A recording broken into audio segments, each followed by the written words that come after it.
ভারতের কোনো পণ্য এদেশে চলবে না, ভারতের কোনো কথাই এদেশে চলবে না। আমরা অনেক সহ্য করেছি, আর করব না। প্রকাশ্য সভায় ভারতকে হুঁশিয়ারি বাংলাদেশের প্রাক্তন সেনা আধিকারিকের।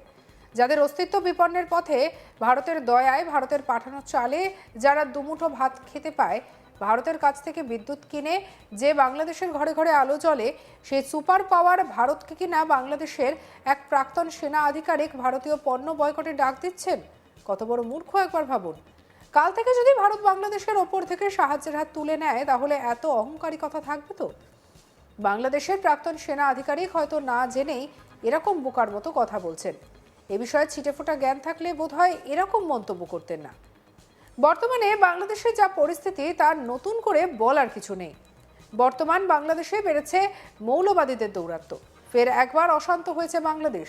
জুলাই আন্দোলনের অন্যতম নেতা তথা ইনকিলাব মঞ্চের মুখপাত্র শরীফ ওসমান হাদির মৃত্যু ঘিরে সোনার বাংলা বদলে গিয়েছে রক্তাক্ত বাংলাদেশে। কার্যত গৃহযুদ্ধ শুরু হয়েছে প্রতিবেশী দেশটিতে। অগস্ট 2024-এ আন্দোলনের অন্যতম মুখ ওসমান হাদির মৃত্যু ঘিরে হিংসা ছড়িয়ে পড়েছে বাংলাদেশে। রাস্তায় চলছে আগুন, দিকে দিকে অবরোধ। বাংলাদেশের প্রাক্তন কর্নেল হাসিরুর রহমান বলেন, ভারতের কোনো পণ্য এদেশে চলবে না, ভারতের কোনো কথাই এদেশে চলবে না। আমরা অনেক সহ্য করেছি, আর করব না। সীমান্ত হলো তারকাটার বেড়া। আমরা বাঙালি এক জাতির দেশ। ওই তারকাটা বেচে কটকটি খেয়ে আমরা পশ্চিমবঙ্গের সঙ্গে মিশে যাব। বিএসএফ হবে ছিটমহল। আপনারা পশ্চিমবঙ্গের সঙ্গে ফাজলামি করছেন। আমরা এক জাতের, আমরা দিল্লির এই আচরণ সহ্য করব না। কি বলেছেন শুনবো। সীমান্ত হলো তার কাটা বেড়া। আমরা বাঙালি এক জাতির দেশ। ওই তার কাটা বেচে কট করে খেয়ে আপনার মিশে যাব আপনার বাঙালির সাথে, পশ্চিমবঙ্গের সাথে।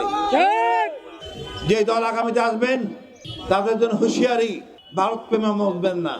ভারত বলে কোনো জিনিস এদেশে চলবে না, ভারতের পণ্য চলবে না, ভারতের কোনো কথাই এদেশে চলবে না। সোজা কথা। আমরা অনেক সহ্য করছি, আর করব না। স্বাধীন হওয়ার পর থেকে হিল ট্যাক্সে আপনি উত্তপ্ত করে ফেলছেন, আর আমরা ছাড় দিব না। এখন আপনি উত্তপ্ত হবেন, আপনি ভারত, আপনি উত্তপ্ত হবেন। ধৈর্যের একটা সীমা আছে। এখন আবল তাবল বলে যাচ্ছেন, আমাদের সীমান্তে এসে ঝামেলা করতেছেন। আপনার সীমান্ত হলো তার কাটা বেড়া। আমরা বাঙালি এক জাতির দেশ। ওই তার কাটা বেচে কট করে খেয়ে আপনার মিশে যাব আপনার বাঙালির সাথে, পশ্চিমবঙ্গের সাথে। আপনার ওই বিএসএফ হবে ছিটমহল। দেখবেন বিপদ কারে বলে। আপনার পশ্চিমবঙ্গের সাথে ফাইজলামি করতেছেন। আমরা এক জাতের। বলি সময় আছে, সংশোধন করুন, জনগণের পাস বুঝুন। আমরা এই ভারতের এই আচরণ সহ্য করব না, দিল্লির আচরণ সহ্য করব না। আমি মনে করি এখনো সময় আছে। ভদ্র আচরণ করুন, ছোট দেশ মনে করবেন না। এটা এক জাতির দেশ। আমরা আপনাদের দোয়ায়, সবার দোয়া নিয়ে আমরা একটা মোটামুটি একটা আহ্বায়ক কমিটি করেছি, যার যুগ্ম আহ্বায়ক হলেন ডিও খোদা, সদস্য সচিব মোজাম্মেল মিয়াজি, সদস্য ফখরুল হাসান রানা, আব্দুল মতিন, মোহাম্মদ রতন, মোহাম্মদ ইয়ারুল ইসলাম, মোহাম্মদ মতিউর রহমান, মোহাম্মদ শহীদুল ইসলাম, মোহাম্মদ শাওন, এইচ এম মঞ্জিল, মোহাম্মদ শাকওয়াত হোসেন ভুইয়া, মোহাম্মদ শাহজাহান সম্রাট, মোহাম্মদ তুইন ফারাজি, ফাহিম ফারুকি, ইসরাফিল ফারাজি, নাজমুল হক, শাকওয়াত হোসেন, মোহাম্মদ নাবিল, দেওয়ান রফিকুল ইসলাম। আমাদের উপদেষ্টার মধ্যে আছেন ব্রিগেডিয়ার জিয়া, প্রধান উপদেষ্টা lieutenant Ferdous Aziz, colonel Zakaria, major Shahin, engineer Shah Sufi. বাংলাদেশের আরও এক প্রাক্তন লেফটেন্যান্ট কর্নেল হাসিরুর রহমান বলেন, এখন আমাদের শান্ত থাকার সময়, এখন প্রতিশোধ নেওয়ার সময়। ভারত 54 বছর আমাদের শোষণ করেছে, এখন আমাদের পালা। আমাদের প্রতিবেশী বাংলাদেশ, অসম, এরা আমাদের স্বাধীনতার সময় সাহায্য করেছে। আমাদের শত্রু দিল্লি, আমাদের শত্রু আওয়ামী লীগ। আজকে আমাদের ভাই হাদির এই ঘটনার জন্য দায়ী ভারত। আমরা ভারতকে শিক্ষা দেব, ভারতের সীমান্ত পরিবর্তন করে দেব। ভারতের ভৌগোলিক অবস্থান থাকবে না। আমি সিরাজউদ্দৌলার বাংলা চাই। ভারত আমাদের একমাত্র শত্রু। আপনারা বাচ্চাদের শেখাবেন ভারতই আমাদের একমাত্র শত্রু। আমরা প্রতিটি রক্তের বদলা নেব। কি বলেছেন শুনুন। এখন আর শান্ত থাকার সময় নাই, এখন আমাদের প্রতিশোধ নেওয়ার সময়। ভারত 54 বছর আমাদের শোষণ করছে, এখন আমাদের পালা। আমাদের শত্রু ভারতের, আমাদের প্রতিবেশী বাংলা, পশ্চিমবঙ্গ, আসাম, ত্রিপুরা নয়। এরা আমাদের স্বাধীনতা সাহায্য করেছে।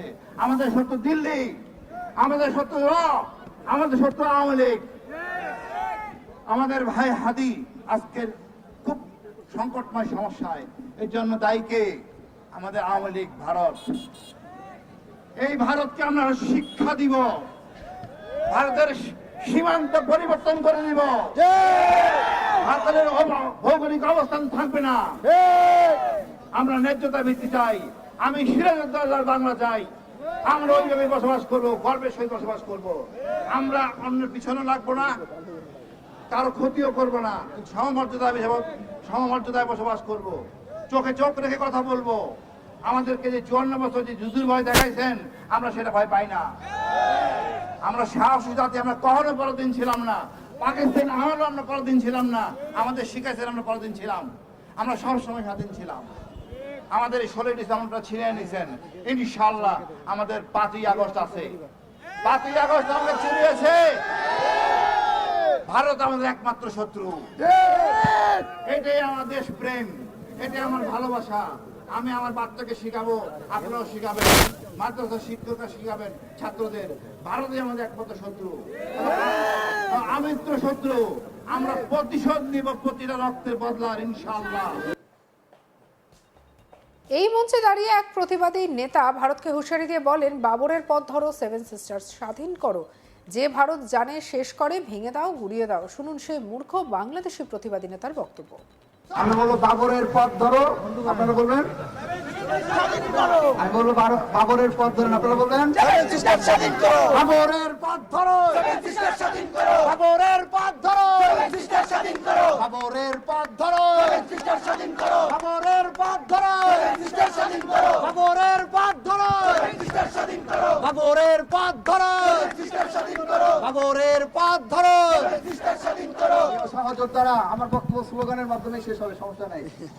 ভারতের রাজধানী দুইটা। কয়টা? দুইটা। কয়টা? দুইটা। কয়টা? দুইটা।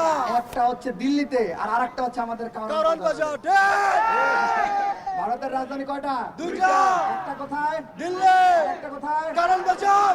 Delhi back media, India back media, Delhi back media, India back media, India back media, India back media.